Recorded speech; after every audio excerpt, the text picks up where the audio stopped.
OPM dilawan pakai parang, anak buah Jenderal Kopassus kini bela, korban, salah tangkap. Salah satu kuasa hukum Peggy Setiawan, Muchtar Effendi, menyimpan masa lalu yang mengerikan. Seperti diketahui, Muchtar menjadi buah bibir karena ikut membantu melepaskan Peggy dari status tersangka kematian Vina Cirebon. Muchtar mendampingi Peggy selama menjalani proses pra-peradilan hingga akhirnya kliennya itu diputus bebas.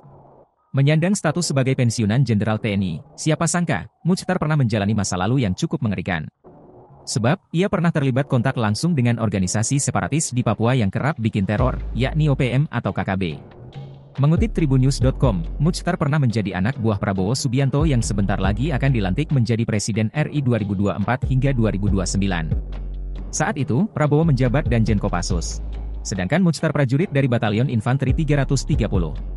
Tahun 1994 hingga 1995, Muchtar ditugaskan ikut operasi di Timor Timur. Setahun kemudian, Muchtar bertugas di bawah komando Prabowo Subianto pada Operasi Mapenduma. Di bawah pimpinan Prabowo yang berpangkat Brigadir Jenderal, Brigjen, Muchtar dan prajurit lainnya membebaskan sandera yang ditawan Organisasi Papua Merdeka, OPM. Kehebatan pasukan Prabowo membebaskan sandera Operasi Mapenduma diakui sendiri oleh salah satu Panglima OPM, Endianus Kogoya. Sebab, kata Endianus, pasukan Prabowo kala itu beraksi hanya dengan bermodalkan parang.